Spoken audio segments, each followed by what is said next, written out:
Srila Gurudev ki jai. Sriman Mahaprabhu ki jai. Shri Giriraj Maharaj ki jai. Sri Jagannath Baladev Subhadri ki jai. Shri Ratha Yatra ki jai.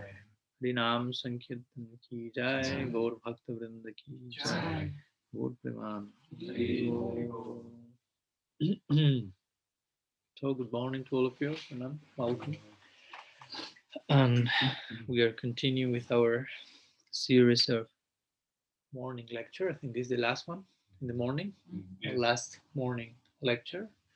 And we are inviting all of you to present questions and whatever you may have. We will try to address. I know that Dayalnita has a question for today. We'll invite him to present his point, and then we will, if we have time, we continue. Some other questions for sure. Okay, thank you, Maharaj. I wanted to ask about the inner dialogue of the sadhaka and his mindset, because it's different from being only a dharmic person and try to do the duties without enjoying and without controlling. And yeah, I feel that for me there is need to adjust how I'm interpreting the events that are happening on an everyday basis on this from this perspective, from this identity. Mm-hmm. How I'm talking to myself, how I'm this psychological aspect of the sadhaka. Mm-hmm. Okay. So I kind of repeat the question a little bit in case the distance did not allow for everyone else to hear Nitai's question. Basically, in brief words, his question is how to uh, how to properly engage in inner dialogue uh, with ourselves as sadhakas. What does it mean to be a sadhaka to begin with, and how to think as sadhakas, to live as sadhakas, to deal with our daily issues as sadhakas, and which are the practical inner implications of that, and so on. So, important question because as we're speaking today, while coming here with the Alnida, sometimes the idea of sadhaka is not too much present in the life of a sadhaka, which sounds a little bit ironic, but sometimes it happens. We are sadhakas, but we do not know we are sadhakas. So because of not knowing who we are, we cannot be that thing that we are or we should be.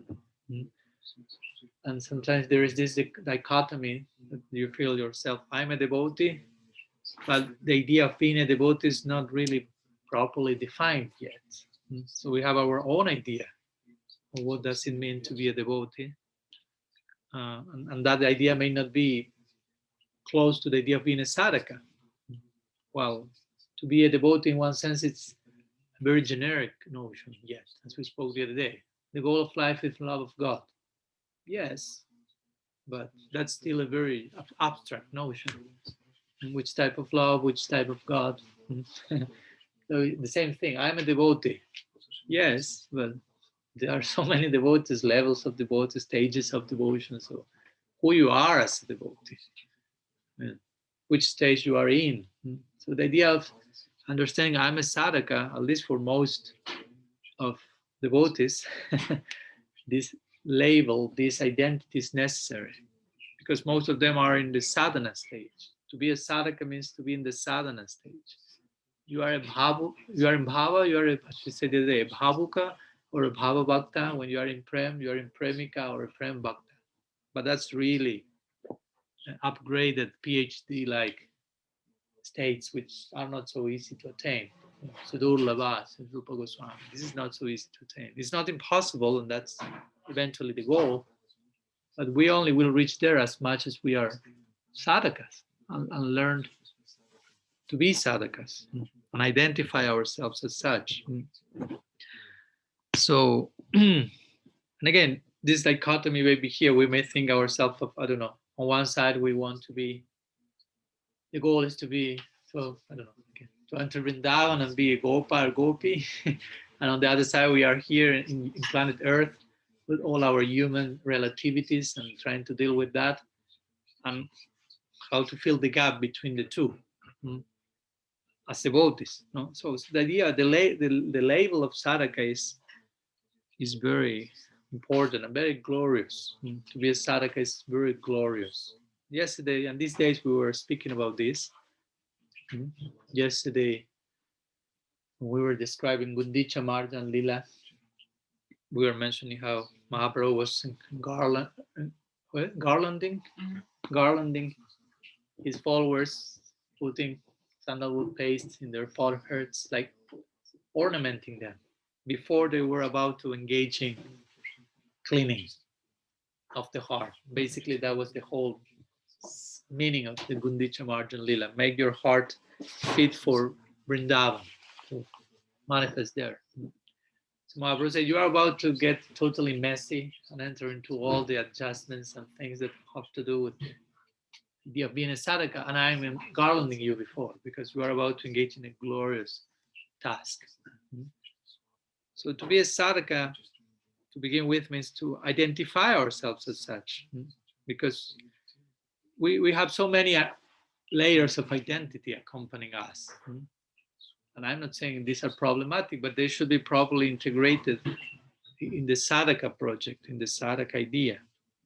To be a sadhaka should be our topmost priority, above all the other things we have to do. And with this, I'm not saying neglect all the other things, but see all the other things in light of the project of being a sadhaka. For example, we are, I don't know, living simultaneously with so many designations that accompany us, so many upadhis, which are, I don't know, I'm a man, I'm a woman, I'm Bulgarian, I'm whatever country I'm from, I'm a father, I'm a mother, I'm a son at the same time, I'm a brother, I'm a sister, I'm a whatever. I work like this, I'm a professional psychologist or whatever may be the case. And I have to operate according to those layers. I mean, if I'm a psychologist, I cannot behave as a whatever business counselor, because I'm not that. I'm a psychologist. I'm supposed to, when I have my client in front of me, I'm supposed to be a psychologist. So I am a psychologist. Have my wife. I have to be a husband. I have a baby. I have to be a father. Yes, for sure. But for all of these designations not to become problematic for us, not to really distract us, we need to put them in perspective. What's the perspective? Basically, again, I'm a sadhaka. So if I choose to have a family, if I should choose to be in the world, quote unquote, and interact with the world from a particular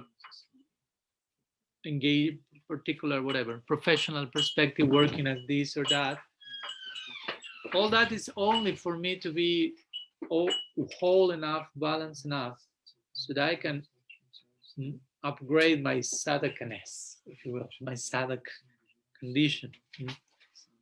So sadhaka can be translated again as a practitioner, as an aspirant, as a student, and of course we can say as a sisya, as a disciple. So we should try to see ourselves in that light, basically. The question is, how much do I see myself as a sadhaka? Or which are the main designations that come when I think about myself? This, we have to engage in this type of inner dialogue with ourselves. When I think of myself, or each of you think as yourself, which list of designations count? Who are you? Which are the things that you are mostly identified with? Because according to that, you will act in the world, and you will obtain a particular fruit. So for us, Sri Guru gives us sadhaka deha, so we are sadhaka, gives us a new identity. And I know this is not just an easy task. I never want to make my words sound this is easy and just press the correct button and everything is working. No. But this is not impossible either. This is difficult enough as we need to be a challenge, especially when you are about to embrace a glorious challenge. Some obstacles will come. Being a sadhaka is a complex issue because you have to, as we will say, integrate so much complexity. That's a nice definition of transcendence for me. Transcendence means integration of complexity. All these designations, all these situations that I have in life, all these duties, all these desires, because generally my duties have to do with the desires I have. The other day I read someone wrote in Facebook like, well, it's easy to speak about transcendence when you are living in the forest and you don't have to be concerned about getting to the end of the month and paying your bills and so on. And I felt, no, it's not like that. That's victim consciousness. No, because yeah, okay, you may have problems to get to the end of the month and pay your bills. And you may be see, and those monastics who live in the forest, it's easy for them to speak about transcendence, like implying they are in a comfortable zone and we are having all this struggle, like trying to be heroic by playing the victim actually. Because the point is, if you have to pay the bills till the end of the month, it's because you chose to do that. Because you chose to have a wife, a husband, 4 kids, and rent a home and have to work. I mean, do not play the victim if you chose all those things. I mean, a monastic may have chosen, I'm not saying better or worse, just monastic may say, I will go to the forest, and that has its own struggles as well. He may not have to be concerned about paying the bills, but he's concerned about some other things that you may not be concerned because you are too concerned with paying the bills. And each one has to be identified with whatever they have to be concerned.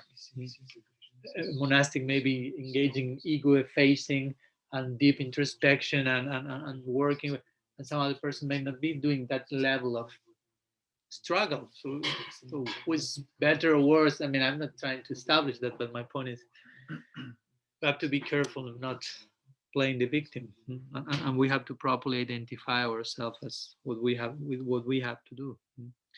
So all of us are sadhakas, which means again we are engaged in this exercise of integrating complexity. All these layers come on our way. You're only in the world, you have to earn a living, you have to work, you have a son, you have 2 sons, you have 15 sons, like Bhaktivinoda Thakur, whatever. And how to make all this part of the same project, how not to leave a distracted. I mean, we are distracted, we are not able to tie all our different parts of our life with one same unified project and idea. That's so crucial, because if not, I mean, it's not that the work and the wife and the husband are necessarily distracting and bad. Sometimes, unfortunately, even some practitioners of bhakti will express in those terms. Oh, my work, oh, my wife, oh, my husband, oh, my children, oh. And again, that's playing the victim. You are just saying, I have not learned to integrate all that as a sadhaka. That's the only thing you are saying between the lines, even though it sounds something else. You're only showing your lack of capacity or maybe even lack of willingness to do that task. Because again, it's not an easy task, but it's the price you have to pay for having made the choices you made.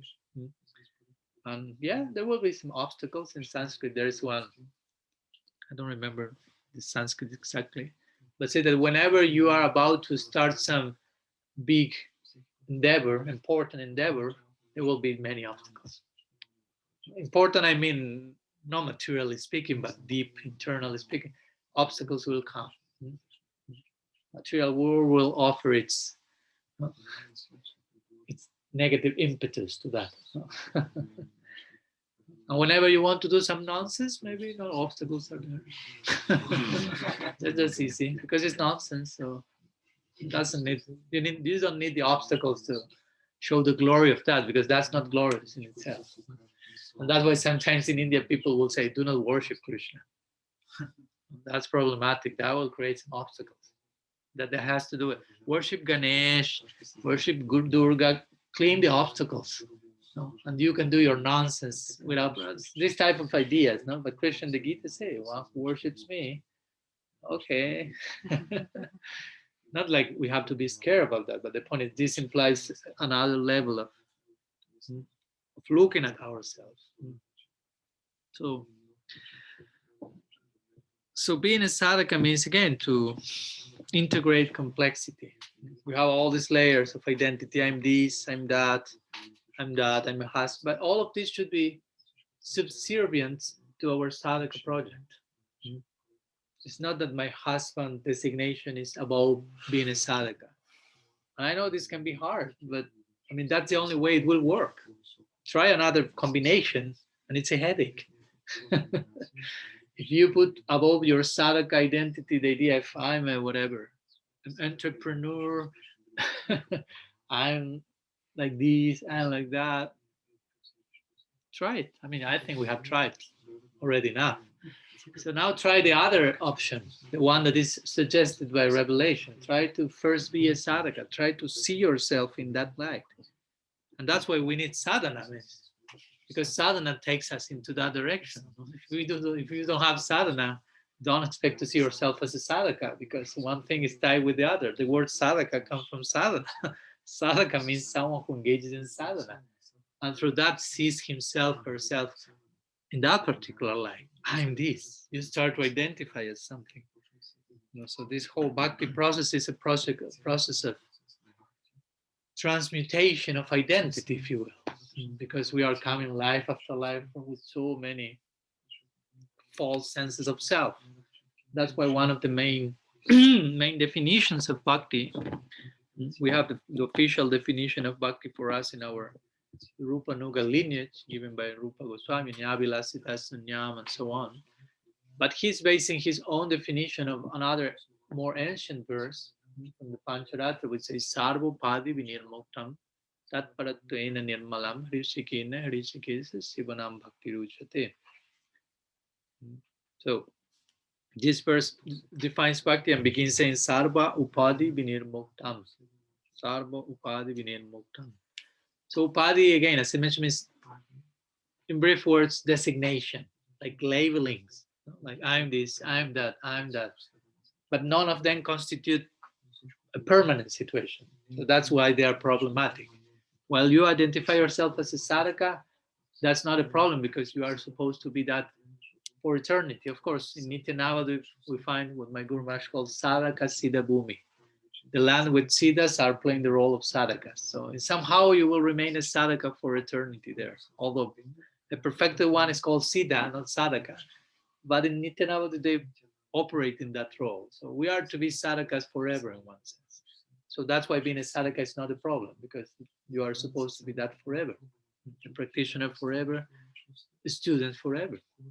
But you won't be the father of your children forever.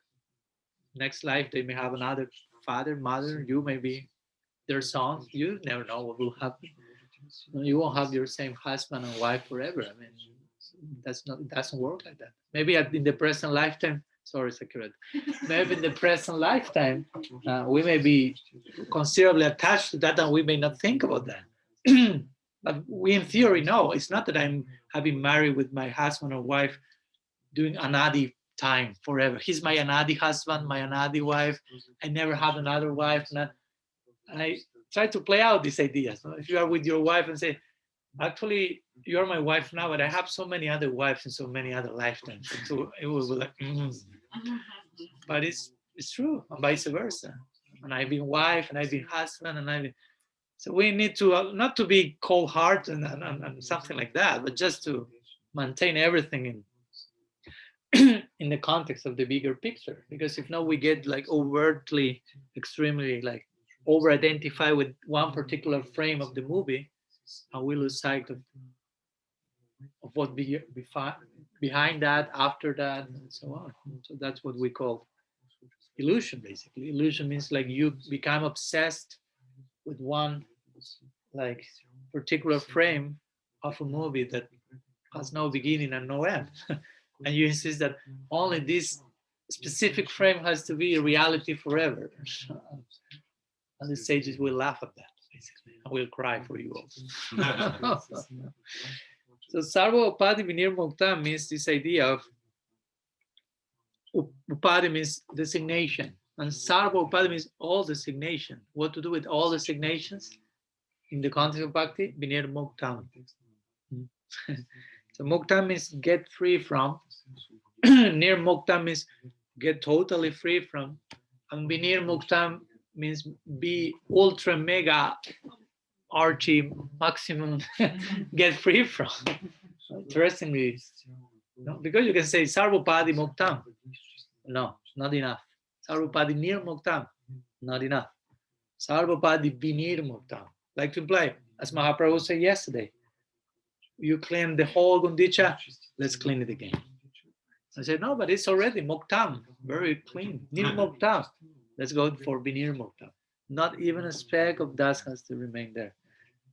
So again, we have to understand when Shastra says bhakti has to do with being totally free from false designation, it's not that you will go to your wife and say, I'm not your husband anymore. No, and I cannot be affectionate to my children because actually I'm not their father from the bigger picture. I'm not saying that. I'm saying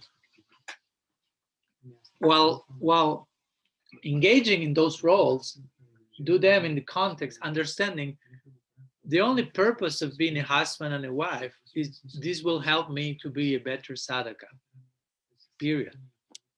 If you, you can choose to do something else, no problem. But if you do choose to do something else, that identification will be your entanglement. And that's what Brahma is saying to Krishna in the Bhagavatam, in the famous prayers. No? He's saying, as long as someone does not become your devotee, which means what we are speaking, what's the specific 3 examples he gives? He was your attachments will remain there. Their attachment will remain there, like their foot shackles, you say? Yeah. Their feelings towards their, I don't remember the 3. He gives 3 levels, no, of symbology. No? Their family ties will be, again, but all of this, as long as you do not identify yourself as devotee, which implies those things are not necessarily a problem. In other words, if you identify as a devotee, if you identify as a sadhaka, in other words, all those same things that are shackle and a dark well and a hole full of snakes, all these like extremely illustrative analogies given in Shastra, they become something else, something more. No, they do not become a problem, but they actually even can facilitate. They can even facilitate. I'm looking for the verse here. 1 second. I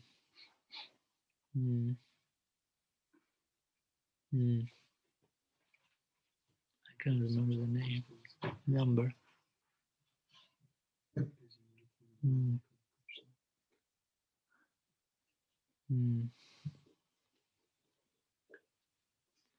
What to do?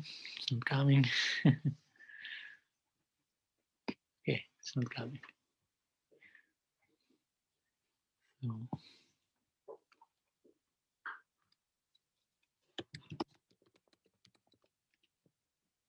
second. There it is. So this is verse 36 from 14th chapter of 10th canto. So Brahma is saying, Tabat ragadayas tenas tabat kara griham griham tavan mohon grini gado javat Krishna natejana. My dear Krishna, until people become your devotees, their material attachments and desires remain thieves. Their homes remain prisons, and their affectionate feelings for their family members remain foot shackles. These 3 points. No? Your attachments are like thieves. They are stealing away your time, your energy, your focus, and your sobriety. Your home is a prison, while it has the potential to be an ashram. And your family ties or affectionate feelings became foot shackles. You became trapped. Again, but everything, the context is until people become your devotees. So we have to bear that point to put everything in context, because we can misuse these ideas. all of you are in the dark well of material life, and your house is a prison, and all of you grihasta guys are falling down, and only we, the internal devotees living in the ashram, wearing saffron, are the delivered ones. And Ram is not saying that. Ram is saying, Maybe he didn't know. he knows, he knows. If you study the life of Brahma, you will realize he has experience. So he's a quite productive grihasta. So the point is, as long as you we can say play out in other way, as long as you become a devotee, as long as you identify as a sadhaka, your attachments will free you, because sadhaka will be attached to being a sadhaka, will be attached to sadhana, will be attached to hari. So there are no thieves. I mean, they are the opposite of thieves. They will give you so much wealth, and your house won't be a prison anymore. It will be a shelter, an ashram, and your affectionate feelings for your family members will be not like, how to say, foot shackles. It will be like an axe, you say, to cut the foot shackle. It's not a problem if you are affectionate to your family. The problem is, again, when you are doing out of context. When you lose sight, I'm a sadhak. When I lose sight, why I'm having a family. So being a sadhaka means to always keep this in mind. Of course, there are levels of being a sadhaka. You can be just day one newcomer sadhaka, and you can be in a sadhaka in the stage of asakti, which say, okay, that's a pretty advanced one. Still a sadhaka. So there are levels of being a sadhaka. For most of us, it's important to develop this sense of identity, how we see ourselves. That requires, take your time to meditate on this. How do I see myself? How do I see myself? Do not wrongly conclude, I need to see myself as so many things. And even if you tell me I need to see myself as a man, as a Bulgarian, as a psychologist, okay. Of course, and one level you need, of course, because you cannot operate. If you don't see yourself as a psychologist, again, you have your client in front of you, and you're like, I'm a sadhaka. So you operate as a psychologist, but you won't say to your client, on top of this, I'm a sadhaka, but you have to say to yourself, on top of this, I'm a sadhaka. So I'm being a psychologist because this is nourishing my sadhaka project. Because by being a psychologist, I earn a livelihood, I maintain my family, I'm balanced in this world, and on that or horizontal development, I can project myself to vertical development. I can be a sadhaka. So sadhaka is all about integrating complexity, integrating all these elements that are not yet integrated. That's another way of speaking about suffering. When we are suffering, you should feel, this is showing me, these things that makes me suffer represents non-integrated complexity. This is a complexity that has not yet been integrated into the sadhaka equation. That's why it's making me suffering.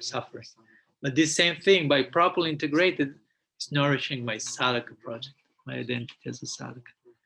So that's it. But again, sadhana is required for that. If you don't take the time for engaging in sadhana, it means you don't take the time of being a sadhaka. And I know many cases of devotees who start to have been distracted or have problems and start to, what does it mean be distracted? It means I start to identify myself with so many things apart from being a sadhaka. And generally that goes by hand with, I stop engaging in sadhana. Generally when the devotees are like, a little bit with some cloud above their heads, not precisely Ganesham Krishna, who is like a dark cloud, another cloud. And they are like discouraged and all this type of narrative. And my immediate question is, how is your sadhana going on? And I will say like 99.9% of the replies, not very good. Like the other day, one devotee friend told me, Maharaj, I would like to serve you in some way. Please tell me what I can do for you. My question was, how is your sadhana going on? Well, not very well. Okay, there you have my answer to your question. Because if not, we can, even in the name of serving, I'm not saying that person was trying to cheat me at all, but sometimes we can cheat ourselves. Like, what can I give to you? And maybe I can give you some money and some stuff. But if that is acting as a way of trying to do away with my lack of sadhana, I don't care for your money or for anything. I mean, go and do your sadhana. That's the best thing you can do for you to begin with. Do not ask me what I can do for me. What you can do for you first, because if you are not doing your thing for you, you won't be able to do anything too much for other ones either. If you said to Gurudev, what can I do for you, Gurudev? He will tell you, how is your sadhana? Terrible. So go and engage in sadhana, and then we can speak further.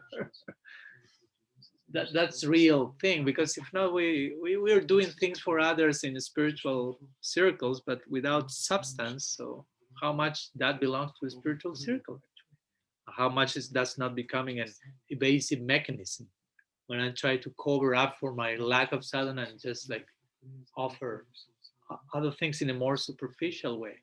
And again, we have to begin somewhere, and we are not condemned by that, but we will be inspired to go deeper. And again, when I'm saying engaging in sadhana, I'm not saying you have to be a superhero in sadhana and chant 300 lakhs per day or whatever, no, but understanding the connection between these things, no. I mean, okay, because sometimes devotees go from one extreme to the other. No, they will be like, okay, I'm in the temple and now I will surrender everything. We hear the story over and over and over again, and it's okay. It's not the problem. I mean, it's part of being a newcomer, basically.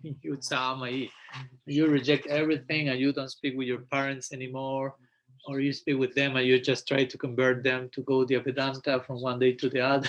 This is like brutish type of, not British, but brutish type of expressions. You want the whole world to chant Hare Krishna, you are just like, I will go out and transform the whole neighborhood, and it won't work like that, just in case. And and then at one point you became so much fanatic and evasive that you say, oh, no, I've done so much wrong here, go to the extreme. But then you say, do the same mistake again, you jump to the other extreme now. No, I realize I need to pay attention to myself and to my emotions and to what I need, and I neglected this, I was too much superficial. So you go to sometimes the other extreme. And sometimes maybe that's necessary, and the pendulum goes here and then goes here, and hopefully then goes here and remains in the middle path. Because to be a sadhak actually means to tread the middle path.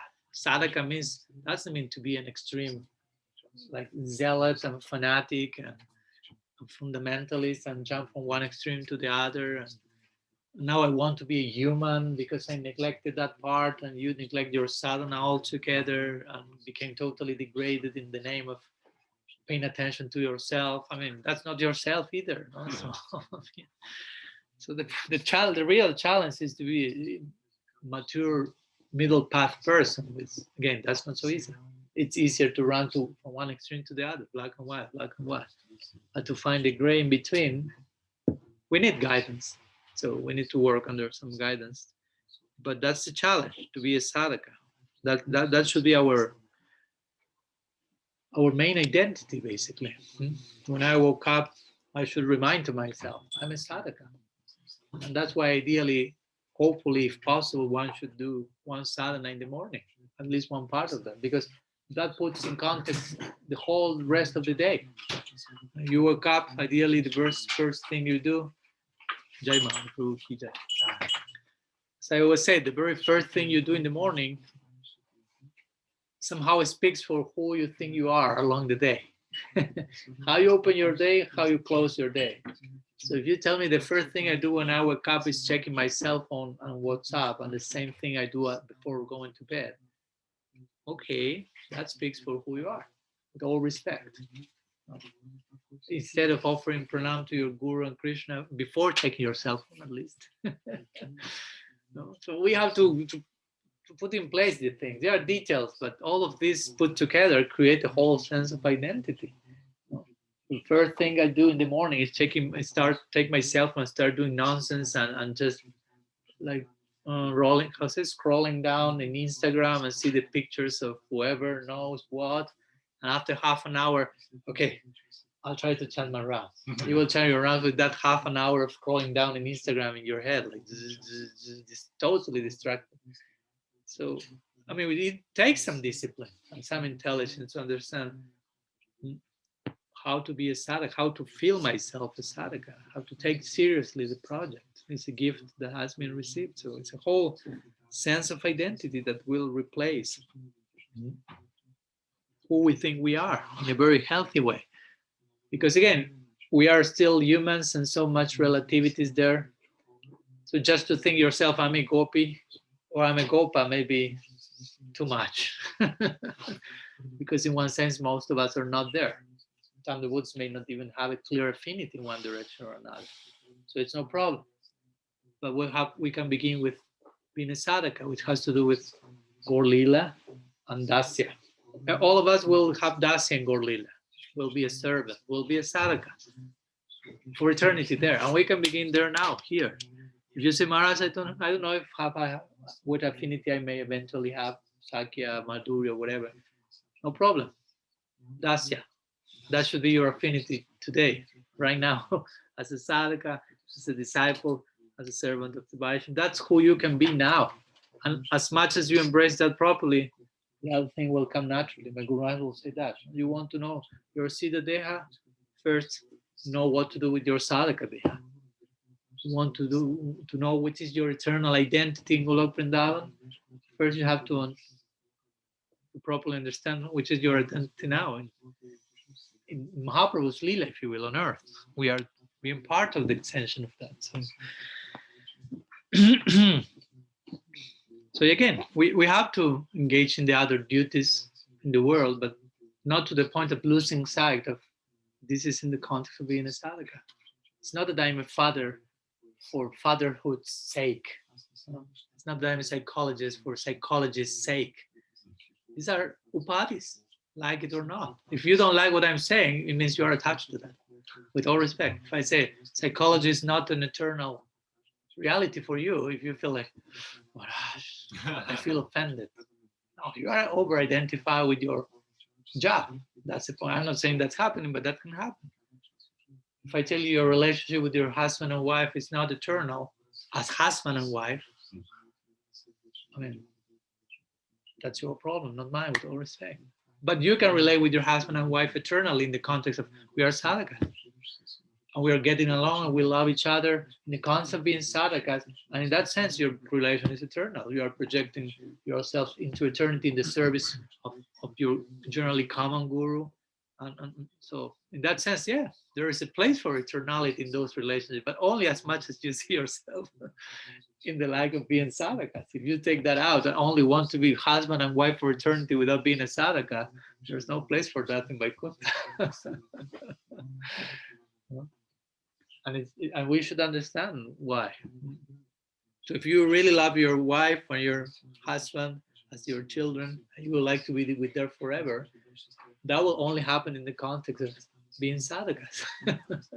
So we are not against that. That's the point. There is a place for that, but those things should be in place for you having a place for that. There's a place for that, but there should be a place for being a sadhaka here. If not, there is no place for that there. So that's a very user-friendly notion, because I don't know, compare that to Advaita Vedanta, for example. They will tell you there's nobody there, basically. Your sense of individuality is not there. What to speak of relationships and this and that? Nothing. Make all that disappear. Neti from tip to toe. But Brahman is the only thing. Everything else is totally illusory. So Bhakti presents a very much more accessible and user-friendly perspective in relation to who we are here now, as individuals, as humans, and engaging in so many things that can be, how to say in English, dovetailed in the context of the Bhakti project. This dovetailing is very important. But as we mentioned the other day also, how much capacity will I have to integrate complexity? How much capacity will I have to make everything part of my sadhaka project? That will depend as much as I engage in sadhana. How much I can engage in Sangha Siddha Bhakti, that will depend on how much I'm engaging in Sarup Siddha Bhakti. Remember the term? Sangha Siddha Bhakti means to connect everything with Bhakti. But that will depend how much I engage in those activities that are directly, inherently Bhakti, which means engage in sadhana Bhakti. So, again, some ideas, maybe something else can be said, or I don't know if Tulal, Dayal, or any other has some follow-up question regarding the point before going to other questions, if they are, of course. Okay. I kind of had a follow-up just to, if you can remember what lecture series you would have discussed, because I remember you discussed this point, around this point, somewhere else, maybe the etiquette series, Vaishnava etiquette. Maybe many of them. Yeah. I also remember we kind of focused on that considerably. Of course, in Vaishnava etiquette, we did spend some time here and there. But also, I remember in last Kartik, we made a series of lectures on something we call Divine Imperfect. It was connected with the Damodar Lila. And we were starting, okay, Damodar Lila, Krishna in Vrindavan, so much vulnerability, so-called imperfection, where God is crying, running from, stealing.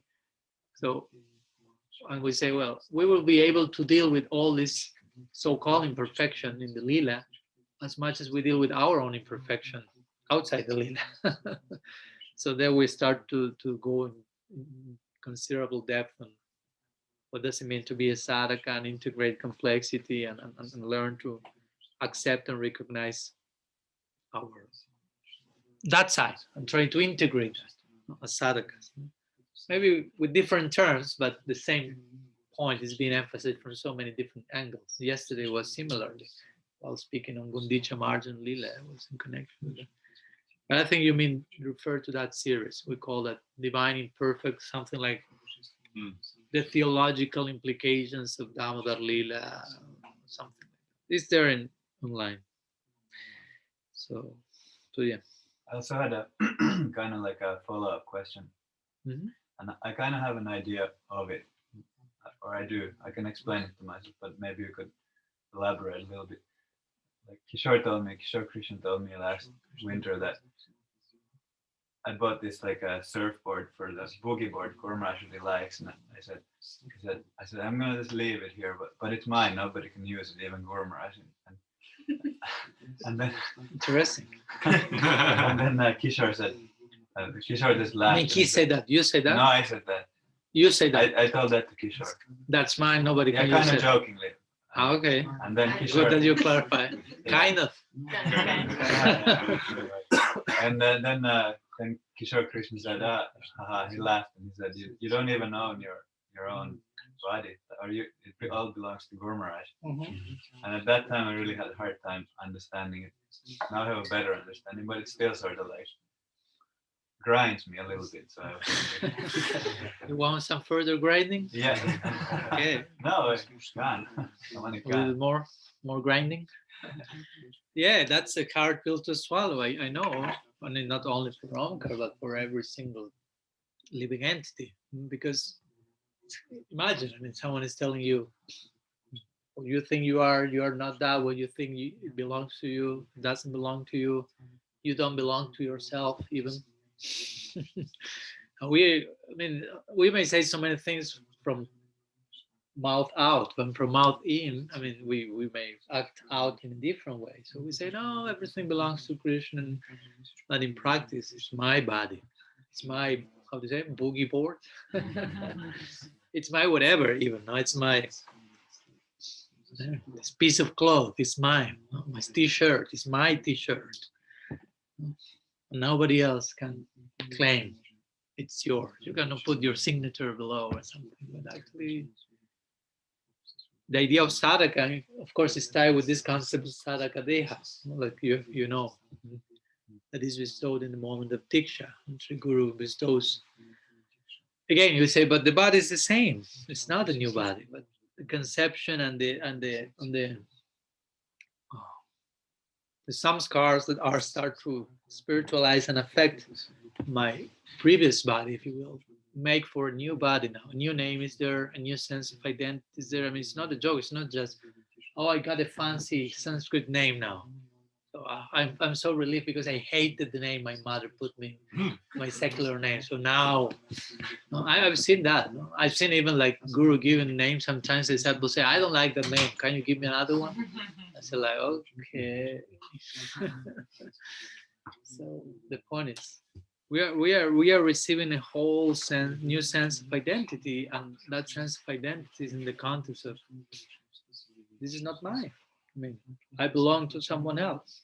The whole idea of material identity means I'm independent, and so many things belong to me, and I'm the center, and this belongs to me. It's but sadhaka deha.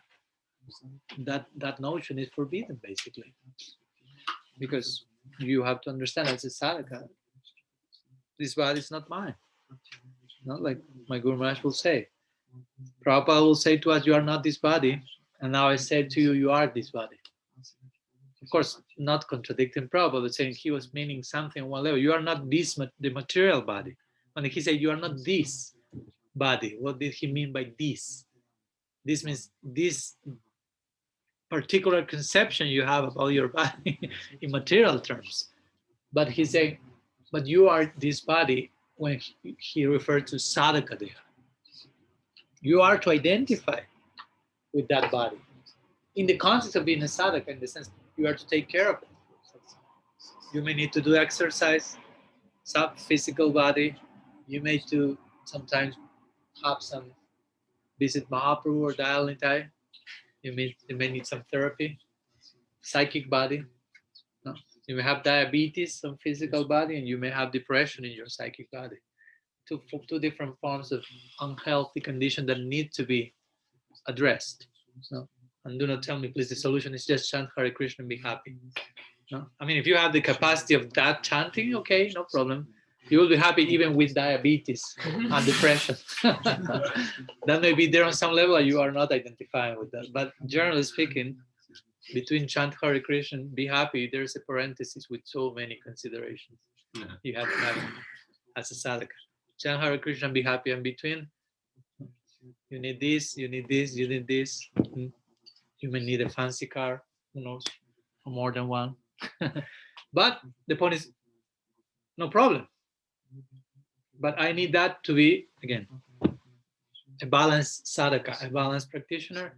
So my car is facilitating my bhakti, not being an obstruction to that. And maybe as sannyasi won't need a car or two cars, but may need, I don't know, a kamandalu or a coping to be balanced enough, or something else also.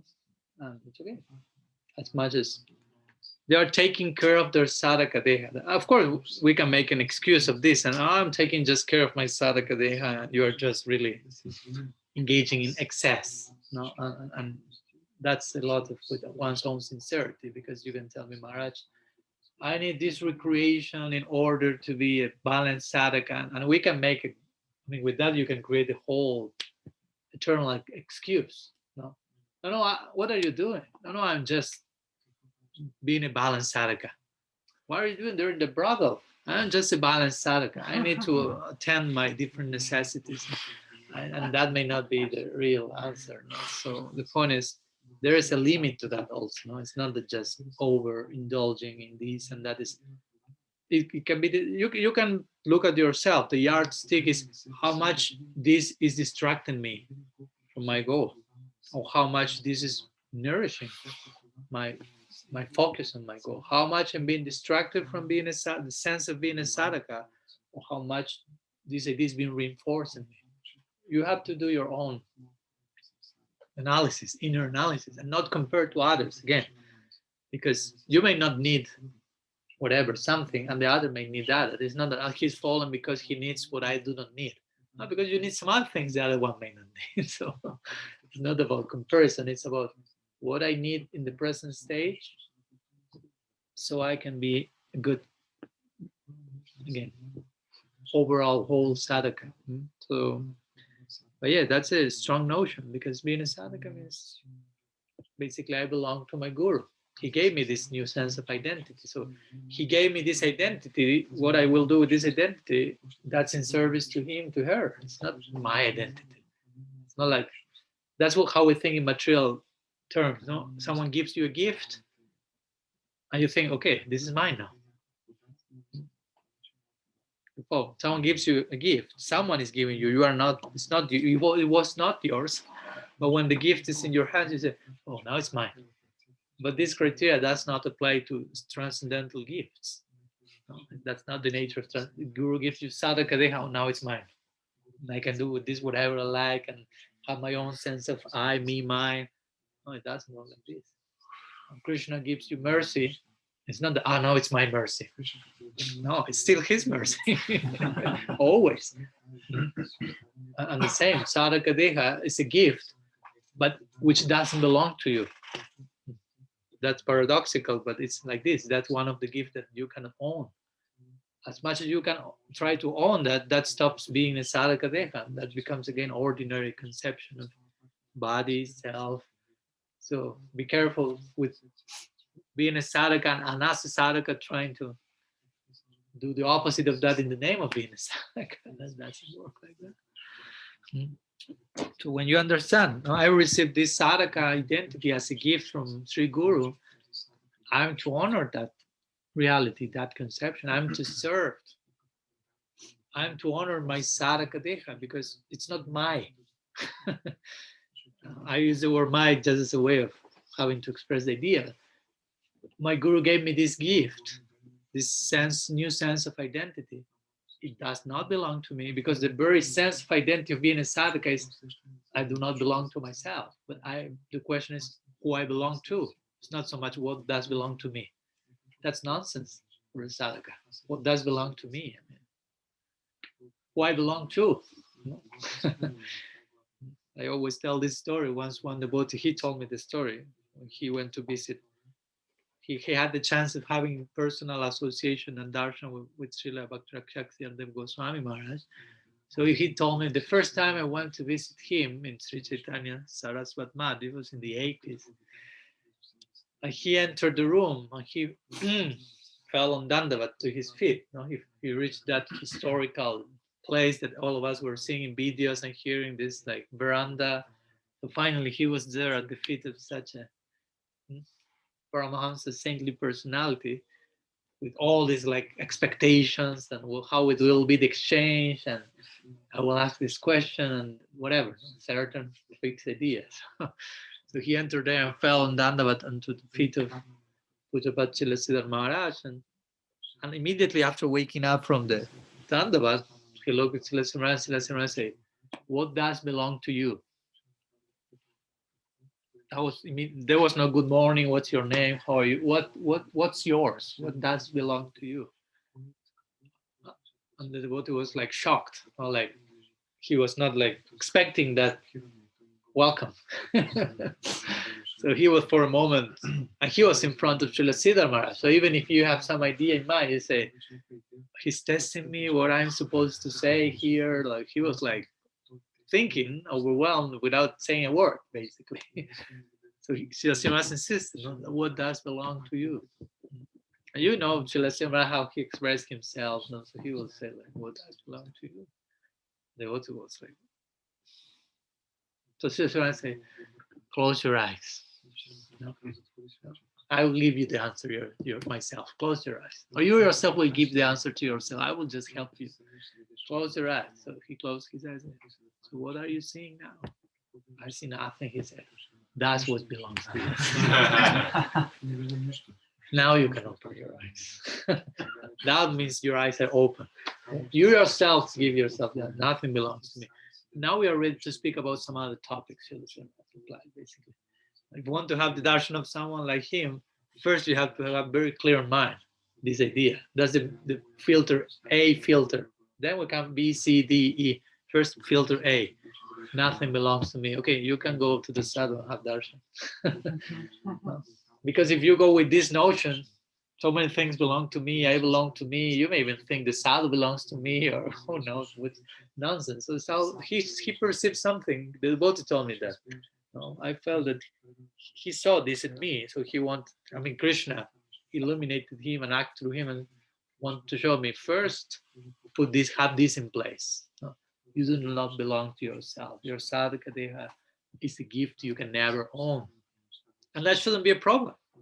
That's the point. If we feel that like that's like a bitter arrow piercing my heart, we should understand that's not the real thing. That's my ego screaming only.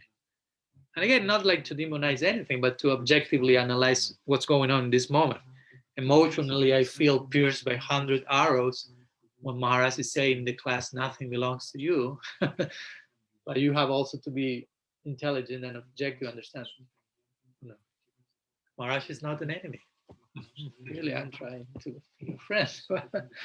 Trying to be friends also means, like Srila Maharaj, no? He said to this devotee, nothing belongs to you. And you may say, oh, why he's attacking me in that way? And actually, if you understand, he's extending his well-wishing in the most generous way.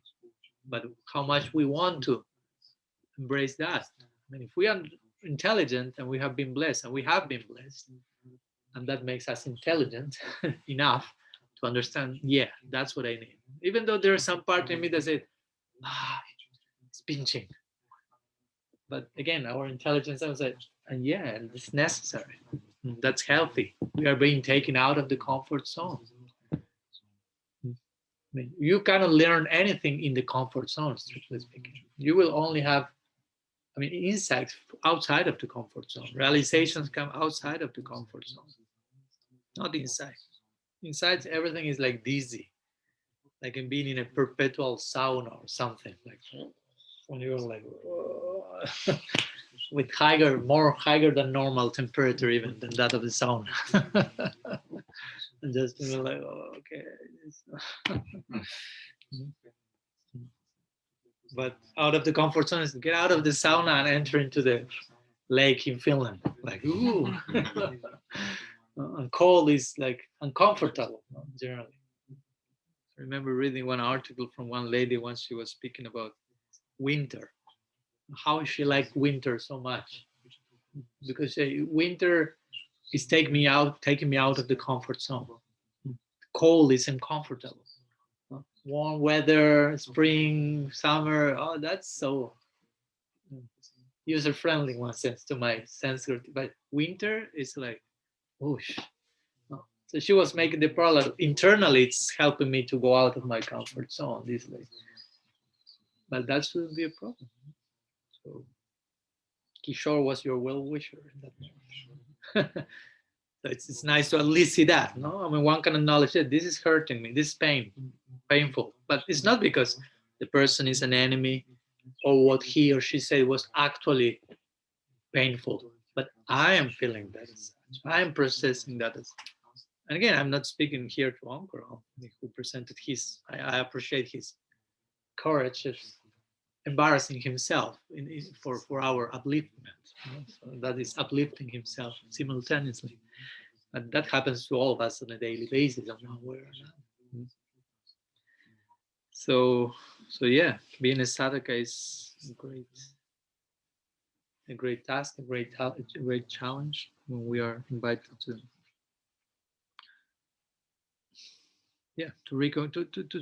to surrender, basically, to give our identity to our masters, to our well-wishers, and to be fully happy doing that. That's the point. I mean, if you are not fully happy doing that, nobody will force you to do that. It has to be your own conclusion. I want to do that. I need to do this. This is the best possible thing I can do. To surrender my sense of false proprietorship. Again, Atma Nivedana. One of the items of Saranagati is Atma Nivedana. Atma Nivedana means this point. Atma means soul, but also Atma means body, means mind. All these designations can be identified with the word Atma. So Atma Nivedana means I'm surrendering my soul to Guru Krishna, but also my sense, my body, my mind, which implies all the false ideas I have about myself regarding body, mind. I'm putting them aside and surrendering all this into the proper sense. I do not belong to myself. My mind is not mine. My body is not mine. Fortunately, no longer. No, this body belongs to Sri Guru. Oh, she's taking care of that. I have to honor that reality. That's a very nice committed. It's very committed notion, and I know that commitment is sometimes like a little bit scary. But imagine that someone like your guru. I think that we spoke about that in the Vaishnava Etiquette series. Sadhaka Deha means your guru is giving you a gift that does not belong to you, but belongs to him, and he's telling you, please take care of this. And the gift is coming from the person you love. Try to imagine the person you love the most is coming and telling, please take care of this. You will take care of that more than if than something that actually belongs to you, even though nothing belongs to you. But try to follow my analogy. You think you have some things and you take care of them, but if the person you love the most say, please take care of that, you will pay more attention to that even. So that's the reality with our sadhaka deha. It's not our sadhaka deha. It's Sri Guru's gift to us, and he's saying, okay, take care of that. So on a daily basis, it's like a totally different orientation to how we see ourselves. It's not that, okay, not like some people in this world, it is my body, so I do with my body what I want. Well, we will disagree. It's not your body, so you can do whatever you want. It belongs to your topmost well-wishers. How much you love that person, you will show that in how you treat your body, basically. One of the many ways, of course. Because again, you can offer to your guru so many things. I love you, but if you're doing nonsense with your own sadhaka deha, that speaks how much you are taking care of your guru's gift. So, and again, this shouldn't be a psychological pressure. Oh, Maharaj is forcing me to, but this should be like natural conclusion. I mean, if someone loves me and I know that it's my topmost well-wisher, I naturally want to reciprocate. And one of the ways is I will take care of that special gift that person gave to me. Let's begin home. Let's begin with what I already have here instead of asking what I can do, give me service, what else I can do. If you still are not doing all that you can with your sadhaka deha, let's stop asking that question and let's concentrate on what's all the things I can do with my sadhaka in the best possible way. How can I take care of this? And again, this is not just physical. Consider sadhaka deha means physical, subtle, and all this integrated in the project of being a sadhaka. That's too glorious. So we should feel really blessed. I mean, I can be a sadhaka. Wow. But it's not a cheap thing, not the only thing. I'm already a sadhaka in every sense of the term. As much as you engage, as if you are a sadhaka, with all that it implies, we have tried to unpack that today a little bit. Yeah, we are sadhakas. And when you do that perfectly, you enter sadhaka siddha bhumi, nityanavali, where you will remain a sadhaka, but a perfected sadhaka there. The service of Sriman Mahaprabhu. Yes, Shakti Shakti. And just in this connection, what you were talking about, the story with Shridhar Maharaj, and the instruction he gave, I wondered because once Shanta Maharaj, I've told you once, he had given me like instruction that you're not this body. You're like he was keeping repeating to me. Not even this body belongs to you. Your soul belongs to Krishna. Like, so you have to give everything to him. And he was keeping like repeating this like maybe 10 or 15 times, one after the other, like looking me like again and like very strong. He needed to pound the post. So, and then I felt, that's it. I have to surrender. I mean, it has been said so clearly. And then for 2 days, I was feeling only like with this thought. No, now I have to, every single thing that I have to surrender. But then with the time, now it goes down. I mean, it's like, so how is the way like you receive such a blessing, but then you actually, and he also gave this, I give you my blessing to always to give all your life to your Guru Maharaj.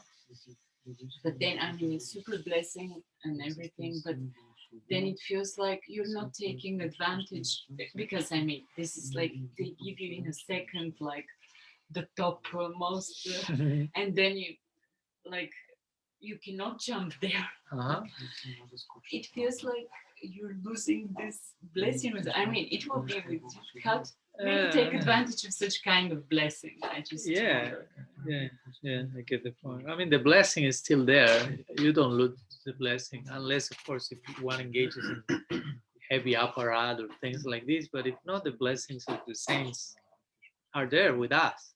But the point is what you said, how much I'm doing to take advantage of that, because blessing doesn't mean I don't have to do anything.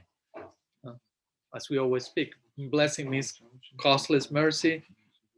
Costless mercy doesn't mean I don't have to do anything. It means I do not deserve that thing. It's coming from above, but I'm expected to do something to properly host the blessing. We are to be good hosts of grace. Grace is coming to us, but how we are developing our hosting capacity, if you will. So a saint may give a blessing like the one you received. That's still there, waiting for Bhakti Shakti, if you will.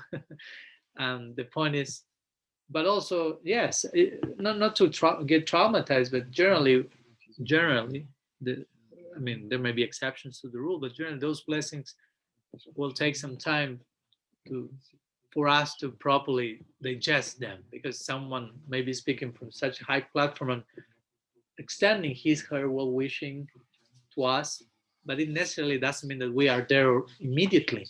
But the process is started, if you will. No, the blessing is there, and I mean, it's remained with you till now. So somehow it's still there. And I'm not saying it never nothing happened with that, but again, to really, in every sense of the term, realize we are not this material body and what we are, and surrender our life to Sri Guru. I mean, that may take some time. So we need to understand that how the blessings of the sadhus play out. It's not necessarily in one shot and everything is there and in play. Sometimes that may happen also. In so many ways it can happen. And each case is unique, how much you are hosting them. But I will say that the sadhu gives a blessing. For example, Guru is giving diksha. Diksha kale bhakta kare atma samarpanate kare Krishna kare atma kare atma san. Say Chaitanya Charitamrita. Says Diksha kale bhakta kare atma samarpana. Krishna says, in the moment of diksha, when the disciple makes of oneself a full offering, when the disciple offers his own self fully to Krishna, and the verse continues, but you will stop there and say, what? So it says, in the moment of diksha, when the disciple, remember that? Makes a full offering of himself. Atma sama arpana. Arpana means offering. Sama arpana means full offering of one's atma. That means diksha.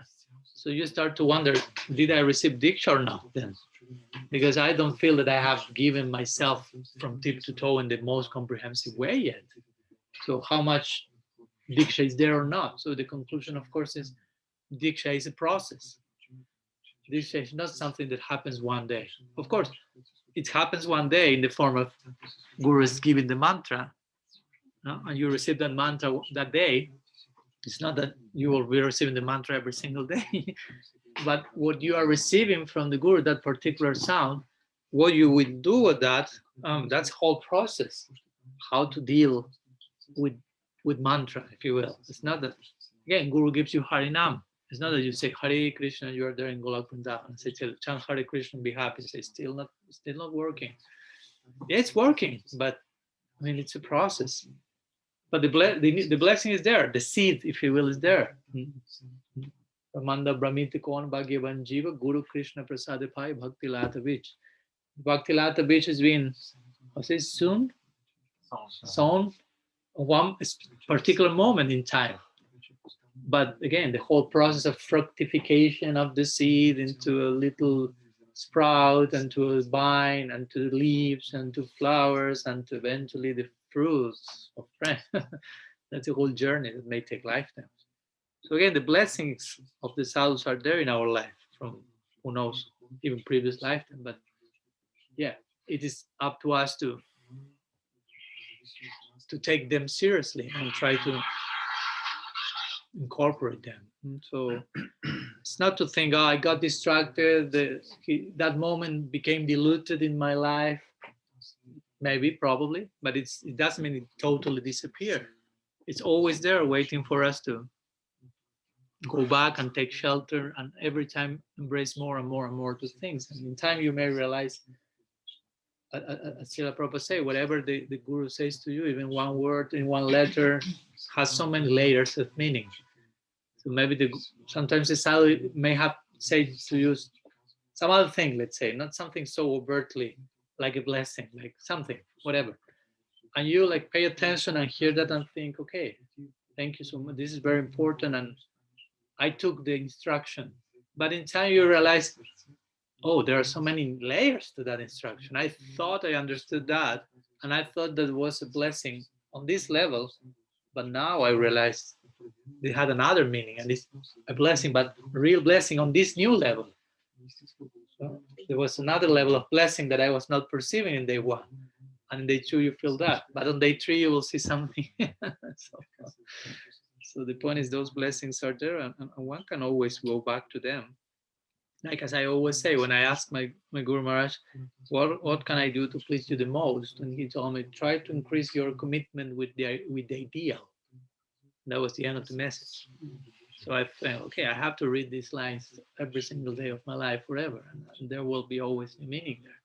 There's a whole portal there, a whole blessing. And we can go back there again and again and again. So without the implications of that. So the same with what you experience. No, there are so many layers of meaning, and we are to discover all of them one after the other by engaging in sadhana. It's not just that the sadhu says, surrender to your guru, and you are already surrendered. But the sadhu is giving the supporting and saying, yes, that's to be done. I mean, the words of the sadhu, what does it mean, a blessing? No, because sometimes we have a little like naive idea of blessing. Like the sadhu says, surrender to your guru, and that means I don't need to surrender. I'm already surrendered because he said that I want to be surrendered.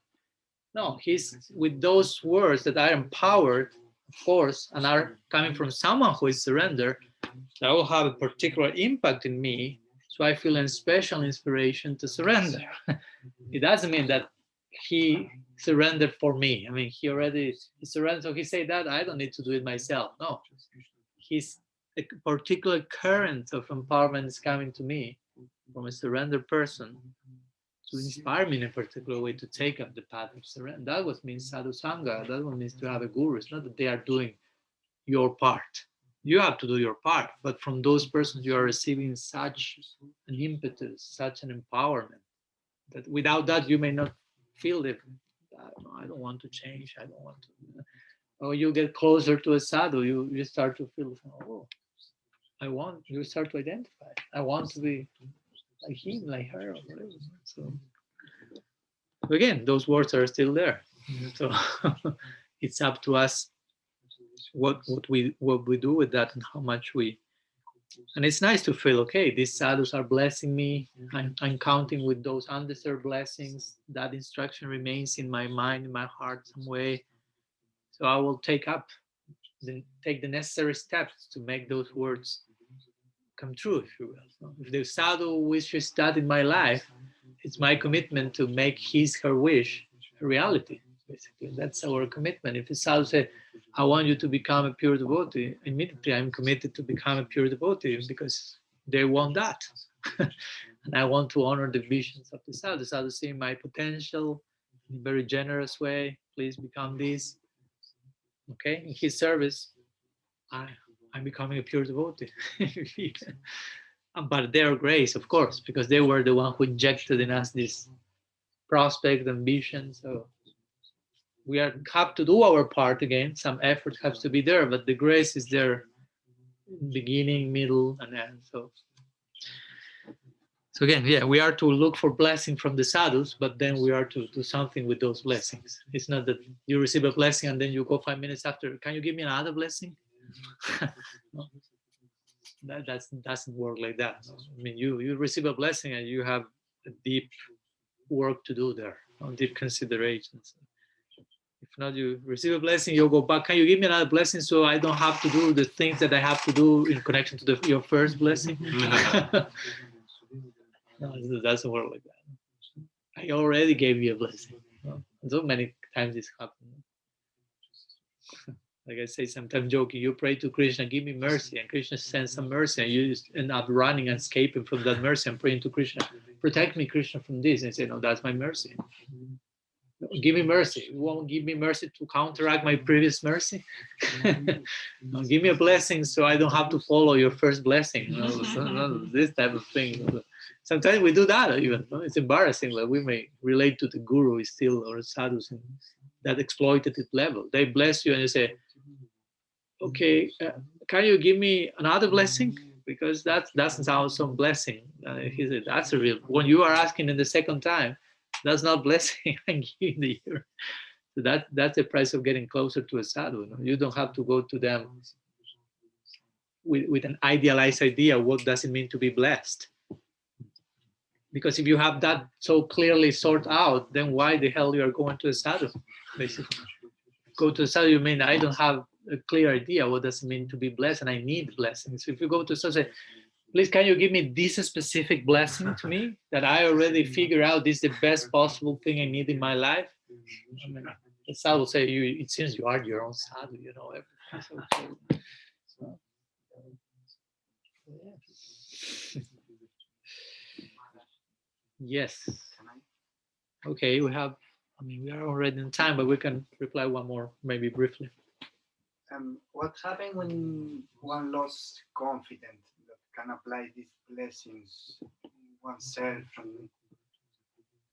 I mean, somehow I lost confidence in myself to practice the process. Like before, I was engaged, I was sadhana, everything, and now I feel like I don't have the confidence in me and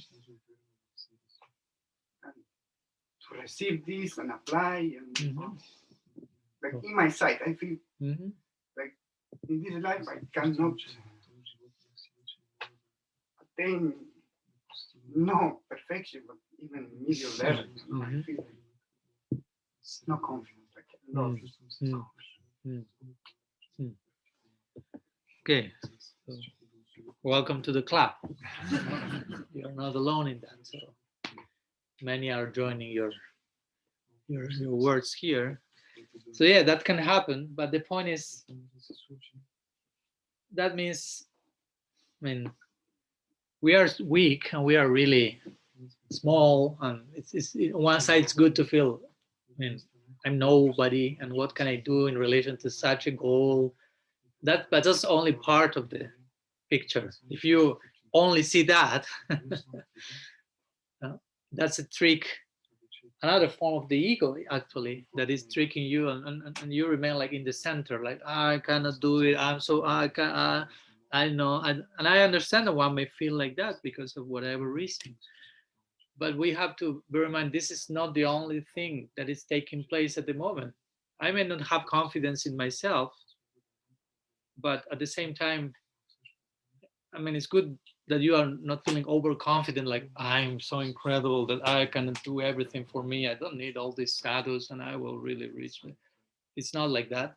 But it's not like the other extreme also. Like say, I cannot. Anyone says, yeah, you cannot. But the sadhus can. And of course, you have to do something. But you have to understand, whatever at present I feel I cannot, by proper association, by proper connection with sadhus, I will receive some hope. I can. By their grace, I can. By their grace, I can. It's not that I can by my own self. And it's not they will do it, the whole thing. They will empower me. They will tell me, Karuna, you can do it. They will tell me that because that's true. That's true. And I know it's difficult to deal with that if one has gone to some difficult situations, as I know some of us have gone through, are going through, will continue going through, because the situation may change, but challenges keep coming. But we can. I mean, we had you yourself told it. You had an experience in the past that you were able to do that. So we have some point of reference. It's not that never in my life I did that. And of course, when you did that, it was not only you yourself. There was some support there that was allowing you to do that. So, but now I feel like this is cut because I don't have a guru. okay, so you have to see how to fix that whole situation. We were speaking about that yesterday. I mean, it's in one sense, it's good that you feel that. In other words, I mean, it's good that you understand without the connection with guru, I feel that I'm losing strength. So actually what you are understanding is it's not my strength, it's the strength that I received from the Sadhu. So that's a good insight. I mean, that's very important. I mean, that's really foundational. You are really, although it may be like heavy and strong, you feel, oh my God, but you understand, yes. I mean, without that connection, I'm nowhere. But at the same time, we shouldn't feel like discouraged and feeling, I don't know, Krishna has left me behind and I will be bereft of that connection for the rest of my life, because I don't think that's going on. I mean, Krishna's, even if, I was speaking about that recently, even if at some point, whoever, let's say in one particular, one may have had a guru and that person for whatever reason stopped operating as such. And you may feel, I don't have a guru anymore. No, we shouldn't feel like this, because even if for some moment that particular agent who was acting as a guru in my life, her service became interrupted for whatever reason, if I want to sincerely surrender to Krishna and practice bhakti, then the parampara is not leaving me behind. Krishna still is there with me. Krishna is in our heart, and Krishna is the Adi Guru. He's the first member of our parampara. So he's the original guru. For one moment, the agent became distracted or whatever, is not there operating, but it doesn't mean that Krishna became distracted, is no longer operating. He's Krishna. I mean, he's omniscient. He knows which are our innermost desires. So he's making all the arrangements for us to find some other sadhus in our lives and continue the process. And meanwhile, we are continuing the process. It's not that I'm nowhere at all. It doesn't mean that you will tell me, oh, Maharaj, all this week that I've been here in these programs were meaningless because I don't have a guru. I don't think you felt that. I think you felt there were some nice experiences. So that means Krishna is there. And that means guru is there, even though the particular form of the agent has not fully revealed in my life now. And we have to have patience, have confidence. That's in process.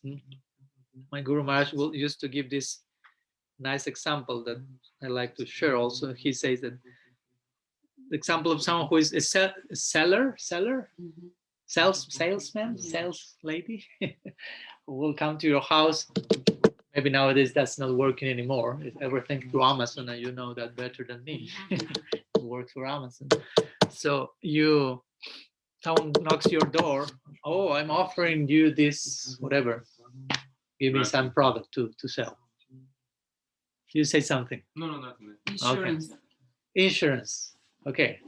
So I offer one insurance service for you. So say, okay, sounds nice, good price. So you have just to sell here, to sign here, and you will have it.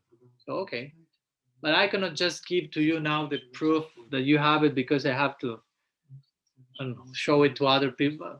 Maybe the insurance example is not the best. Let me use another one. Cleaner. Yeah. What? Vacuum cleaner. Okay, vacuum cleaner. That thing's the example that he uses. That's a more, sorry, but this is an analogy, so they require some elements to be in place. So offering this vacuum cleaner. So you like it? Yeah, I like it. How much? Okay, this is the money. Okay, but I cannot give you the vacuum cleaner because I have to show to the other customers next to your house. But tomorrow, vacuum cleaner will come to your house. Okay, no problem. So you trust in the representative of the agency. No? Bear in mind the analogy. No? But next day, no vacuum cleaner, just vacuum. So we'll wait one more day just in case. No vacuum cleaner. The vacuum gets more and more vacuum-like. So what you will do, you will call the agency and say, you know what?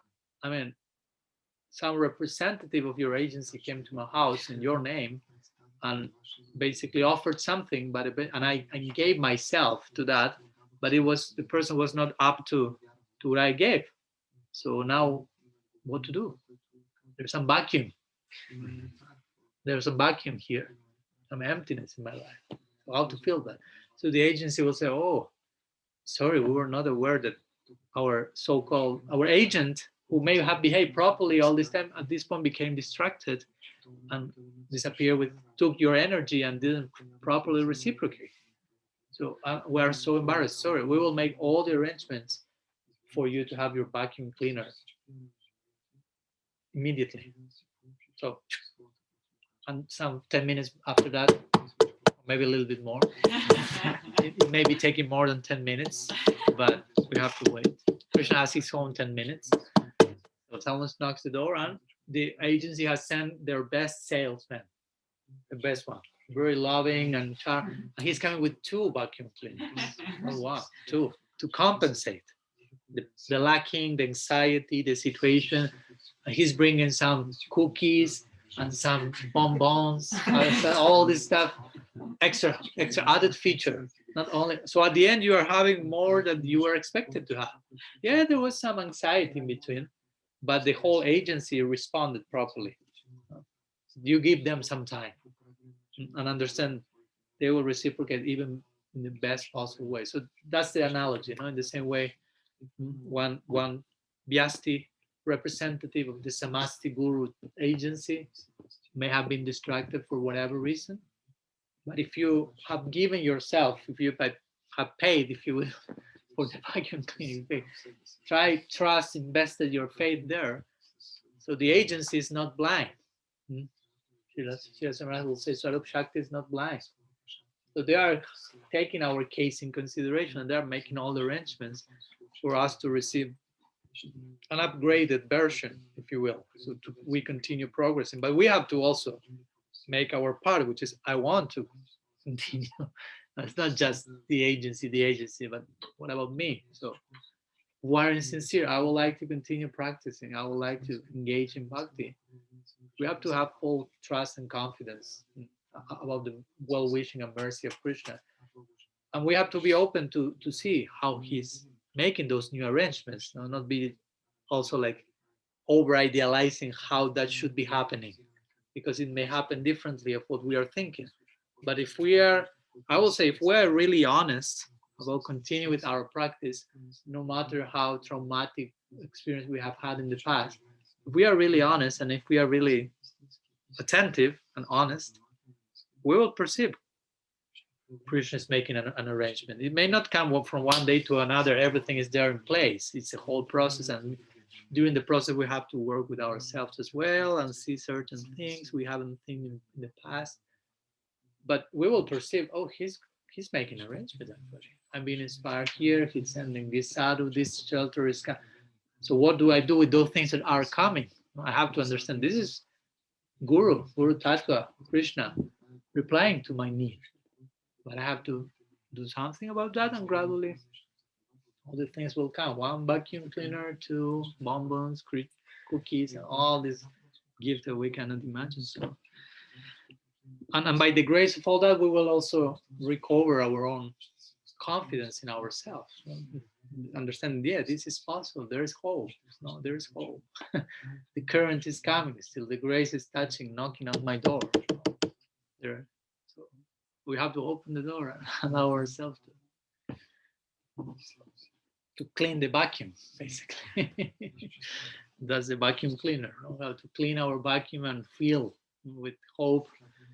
And again, not in just naive way, but in a concrete way. I'm feeling this is coming this way. So there's good reason to have hope and to have patience. Meanwhile, the hope is coming, and it's good these 2 things to be properly combined. Hope, but patience also.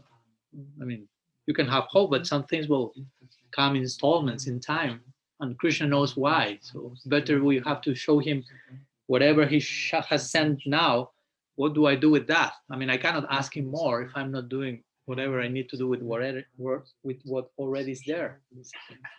So he's sending already. One boom boom here, this cookie there, one vacuum cleaner over there.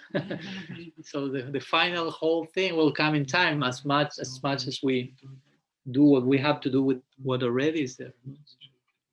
That would be some advice. So let's keep our abhisar in our love journey more and more. So some words we'll finish close today here. So see you today in the evening for Rath Yatra celebration. Harikatha, Srila Gurudev ki jai, Sriman Mahaprabhu ki jai, Shri Harinam Sankirtan ki jai, Shri Giriraj Maharaj ki jai, Shri Sri Jagannath Baladev Suhadre ki jai, Gaur Bhakta Vrinda ki jai, Gaur Pramanand. Panchakalpatarubhyascha kripa sindhubhyaiva cha Titanam Pavanebhyo Vaishnavebhyo Namo Namaha Ananta Koti Vaishnava Vrinda ki jai, Gaur Hari Bol.